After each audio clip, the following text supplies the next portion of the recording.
Morning, peeps. Good morning. How's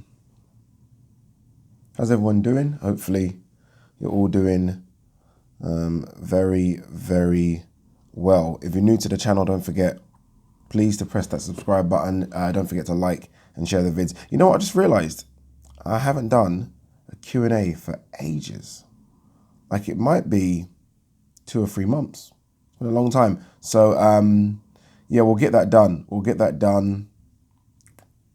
I'll put a video out today, actually. I'll put a video out for the Q&A and we'll get that done next week, 100%. I feel it's going to be a very, we might break the record. I think the record's like 1 hour and 20 minutes. I don't think they need to be that long, but I do want to try and get every question answered. So yeah, apologies, we'll get the Q&A done. Just getting powered up with the good old amber nectar. I was going to say something. What was I going to say? That's it. I was about to talk about Chris Eubank Jr. I was about to go on a bit of a rant. I feel like I've ranted about Chris Eubank Jr. quite a lot in the past. Not so much of recent, but before I've definitely had a rant about him. And I feel like I want to have a little rant about him now. I like Chris Eubank Jr. Let me put that out there. I do like Chris Eubank Jr. Mainly because I feel like he came, obviously look, we all know he's dad, right? And I think that adds extra pressure. It really does. Yes, you get the opportunities because of your dad, but you still got to go in and deliver and almost become your own man. I think he's done that to an extent. But, you know, Chris Eubank Jr. has fought for a total of 200 seconds, there or thereabouts, in about 20 months. Shall I repeat that? Chris Eubank Jr. has fought for a total of around 200 seconds in 20 months. That fight, obviously the 200-second one, was against Matt v. Korobov, when Korobov got injured. So some people might say, well, it's not his fault, Korobov got injured. Okay, fair dues, it's not his fault. Korobov got injured. But the fact is, he's fought 200 seconds in 20 months and he's a professional boxer. Let that sink in for a second. He fought James DeGale, February 2019, did nothing, even though after that James DeGale fight, Chris Eubank Jr. said, and I remember it, I want to have about 3 or 4 fights this year. Anyway, did nothing, went to America in December, fought Korobov. Korobov got injured and again has done nothing. Now, if you're fighting a fighter, obviously Chris Eubank took no damage in that fight. You're fighting a fighter, the fight's over in the start of the second round. You're fresh to go again straight away, really. I know COVID happened, right? Let's say March, April. You're good to go February. I don't know what's going on. Chris Eubank Jr., I'm pretty sure, let's have a quick look at it.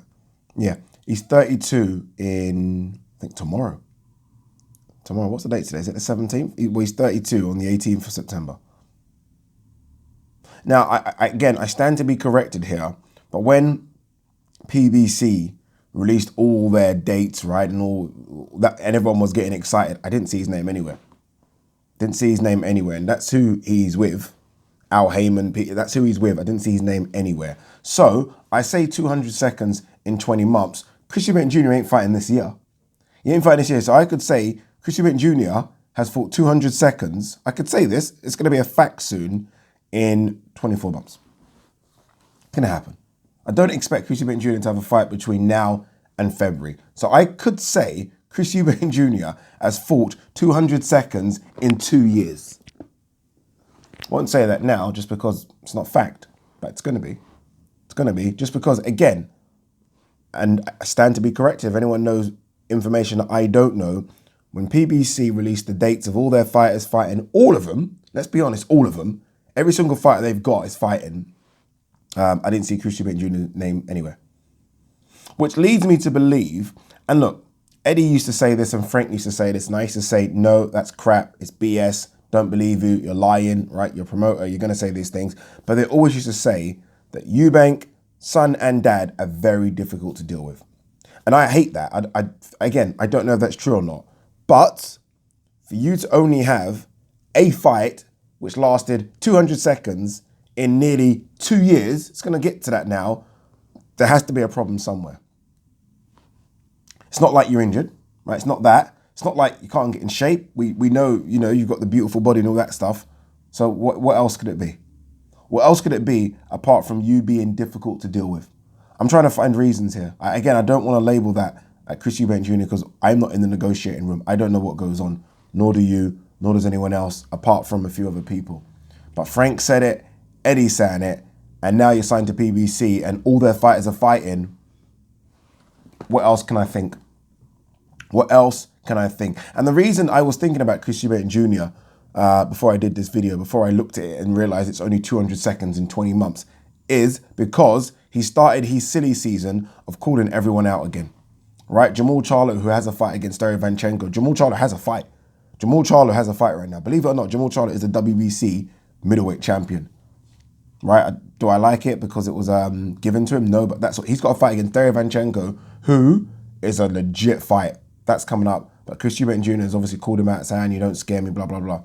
He's been calling that GGG for the past 2-3 years.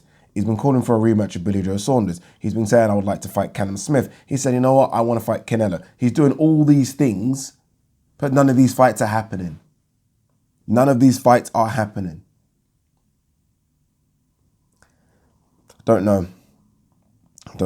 Again, I don't really want to dig him out too much because we don't know. And this is very true, we don't know what goes on behind the scenes. I saw a brief interview with Boxing Social, and Joe Gallagher. And he was talking about his frustration that Callum Smith isn't fighting 3-4 times a year. So it isn't just Chris Eubank Jr., but Chris Eubank Jr. springs to mind just because, again, I'm going to repeat this, 200 seconds in 20 months. 200 seconds, soon to be, in 2 years. Think about this for a second. Errol Spence, in the same period, so the 20-month period, has fought Mikey Garcia, fought Sean Porter in what was a fantastic fight of the year, has nearly died, right, in that car crash, is fighting Danny Garcia soon. You saw the car crash. He did nearly die. Well, he did not die. He's not like he was in intensive care, but should have died, right? Chris Eubank Jr., 200 seconds, 20 months. Disappointing. Again, it's just disappointing because when you've been a big fan of boxing for as long as I have, as long as you guys have, these careers end so soon, right? You're watching these guys and you're loving them and you're thinking they're going to fight forever and then it's done. They're old. Eubank Jr. is 32 in a day or 2 days. Right now, he's at his prime. Right now, it's a case of be as busy as you can. When he beat James DeGale, which was probably a career best performance, was it?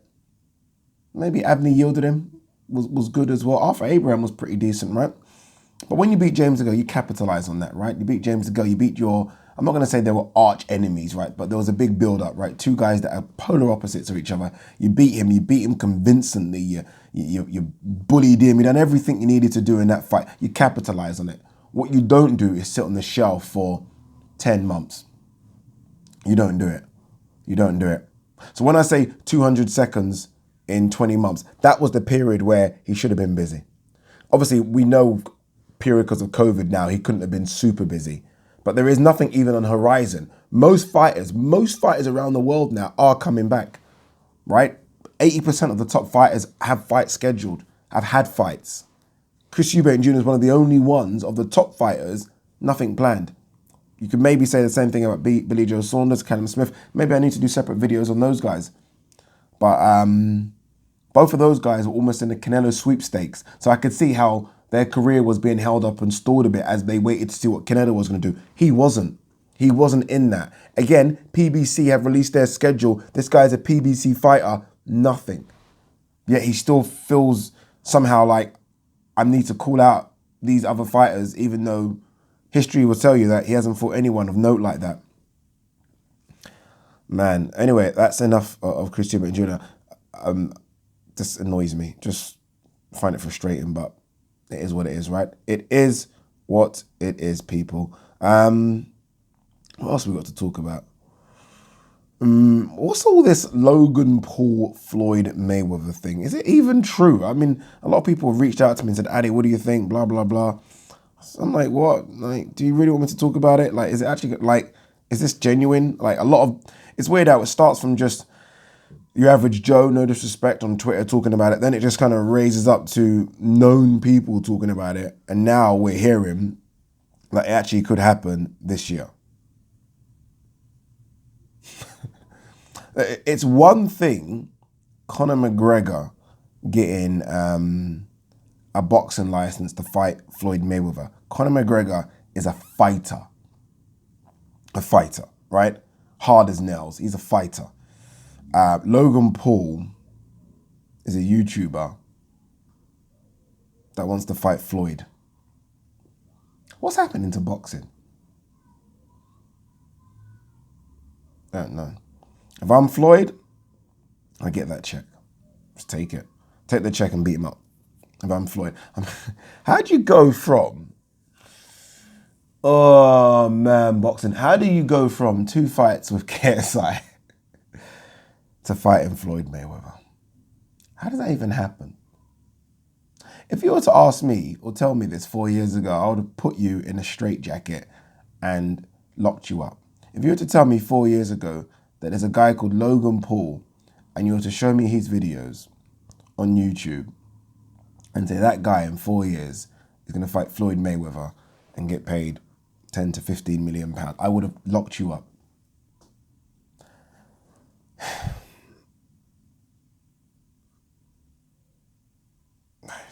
Next, before I just get angry and yeah, next.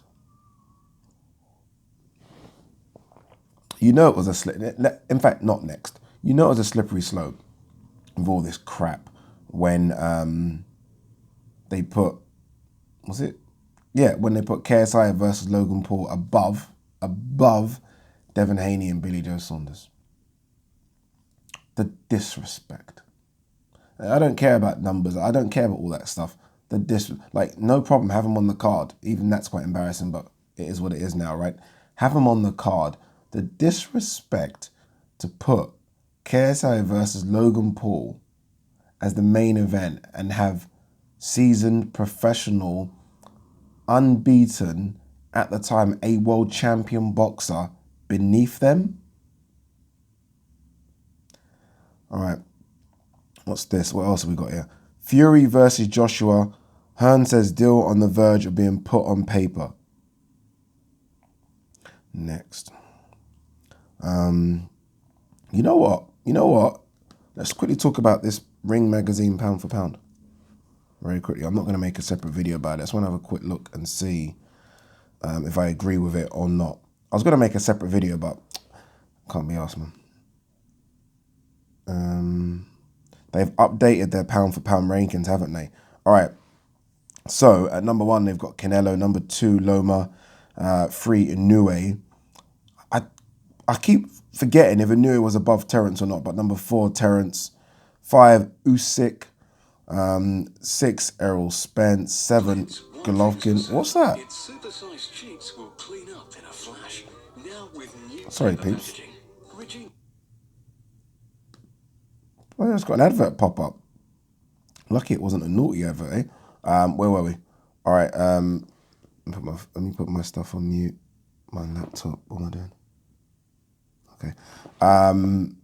Sorry, 6 Errol, 7 GGG, 8 Estrada, 9 Bertabiev, 10 Pac-Man. These are weird. Like, why is Usyk at 5, for example? If these are updated rankings, I'm very much a fan of what have you done for me lately? Usyk is there because of what Usyk done as a cruiserweight.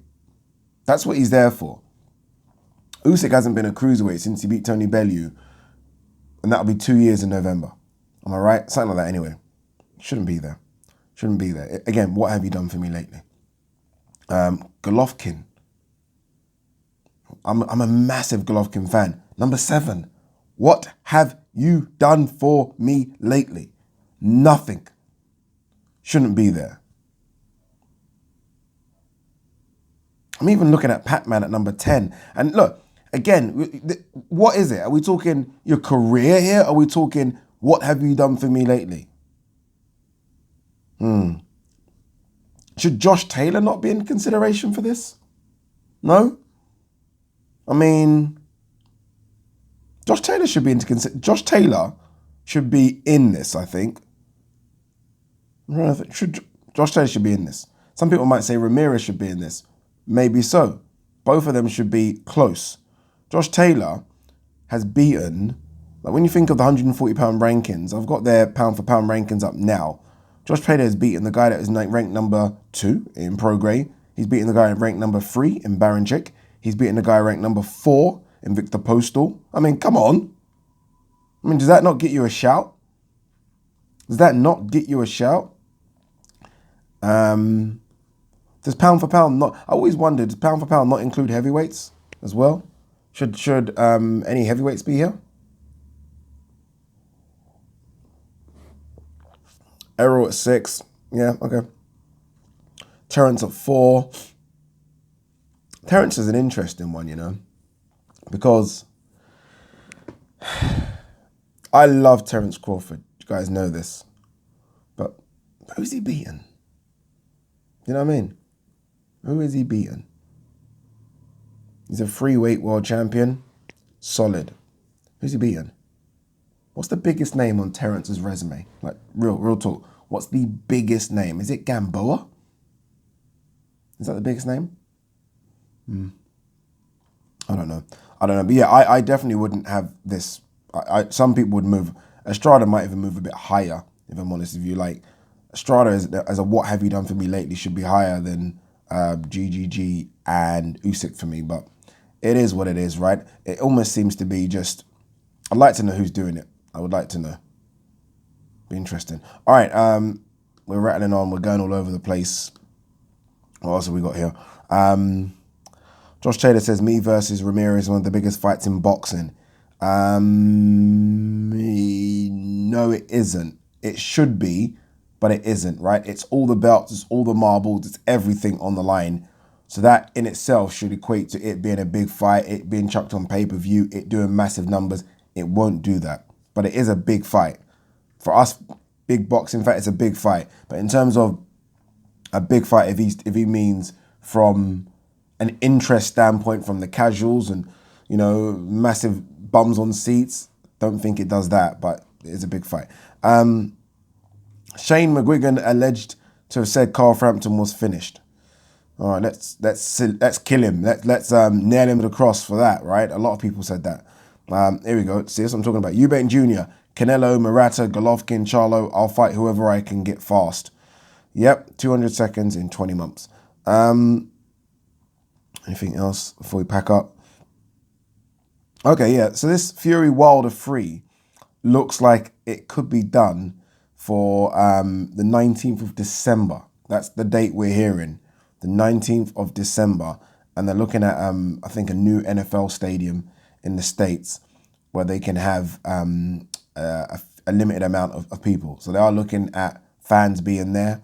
Again, I guess this is almost just, it changes by the day, right? If we get a spike of COVID wherever they want to have it, then obviously there will be no fans. So I'm guessing they've got a few options because of that.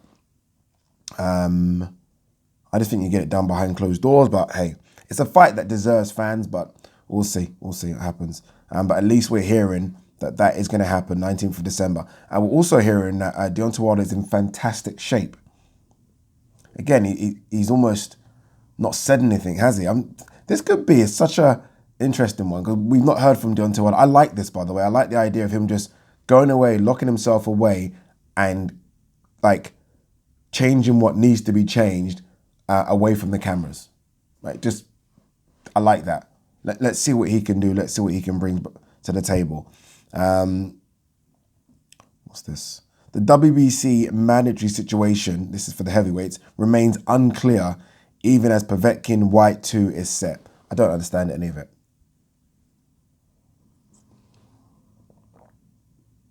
I don't understand it. I feel like this is just being made up as we go along. Like, I don't understand it. White has the mandatory for as long as he's had it, right? However long you think it is.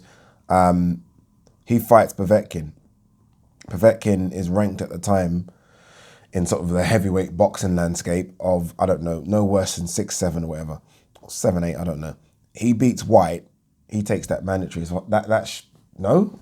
Like, is it that complicated that it starts all over again?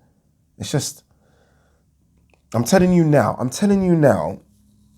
before the fight, that's what was being said. If Povetkin, I remember it all. Like, oh, no pressure's on Povetkin, but Povetkin is fighting Dylan White, and he's fighting for the right to face the winner of Fury Wilder. That's the carrot that's being dangled in front of him. I remember all these words being said. All of a sudden now, it's like, whoa, we have to look at that mandatory situation. Boxing, it's honestly, rules are being made up as they go along. Mate. Same news here that we always read. Usyk will not step aside from Joshua title shot, says Hearn. Throw away the belts. Simple. Throw away the belts. It's not difficult, is it? Just let him have it then. Let him have the belt. So what? Just fight Tyson Fury. Like, just fight Tyson. We're not gonna get. Oh man, I don't know. Like, I don't know how you can just be a pure boxing fan. Like, my frustration with boxing is so much, but it's okay because I like other sports. I'm a big athletics fan. I love tennis. I love MMA. Obviously, I love football. And because of that, I don't go super mad anymore about the crap in boxing because I've got other avenues to vent my anger to in other sports, and they bring me some joy. They bring me joy. Israel Adesanya is fighting Paulo Costa. That brings me joy. Khabib Nurmagomedov is fighting Justin Gaethje. That brings me joy. John Jones is going to heavyweight. That brings me joy. Liverpool are playing Chelsea on the weekend. That brings me joy. This Fury Joshua thing does not bring me joy at all. For a year and a half, we were all salivating about the prospect of Joshua versus Wilder.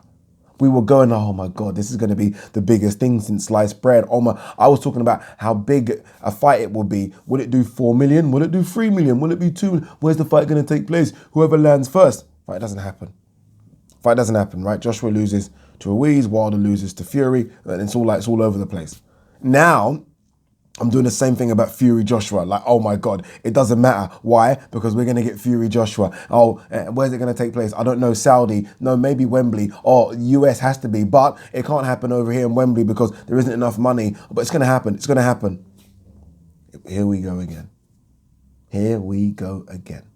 And now I'm just hearing all this nonsense. And just, like, do we want Fury versus Joshua to be one of those what-if fights? Because that what-if pile is like this big. A what-if. What would have happened if Paul Williams fought Floyd Mayweather? What would have happened if Margarito fought Floyd? What would have happened if Pac-Man versus Floyd happened at their peak? What would have happened if Miguel Cotto didn't drain to 145 and fight Pac-Man at 151? What would happen if? So many ifs in this sport. And I feel like Tyson Fury, AJ is going to be another if. Honestly, I feel like it's going to be another if because there's going to be a curveball somewhere. Something's going to happen, right? Something's going to happen. And that something could be Deontay Wilder. That something could be Kubrat Pulev. Something's going to happen. Strike while the iron is hot. I remember when Eddie, sorry, I'm ranting on a bit, when Eddie announced that, oh, Joshua Fury is done, whatever, remember that? That was a few months back, right? And everyone was going crazy. The internet, or the boxing internet, broke. Everyone was going mad. It was right. The iron was hot right then. Or when Fury beat Wilder, and everyone was like, oh my God, we've got to go straight to AJ Fury. We've got to. Just wait and you wait and you wait and you gamble. It's almost like boxing puts hurdles in front of itself. Like, so let's just create another hurdle, right? Because if we do, that can make another 20 million. If we create another hurdle, if they go over it, it's like you're rolling the dice all the time, and then eventually fans miss out on the big ones. Anyway, peace and love.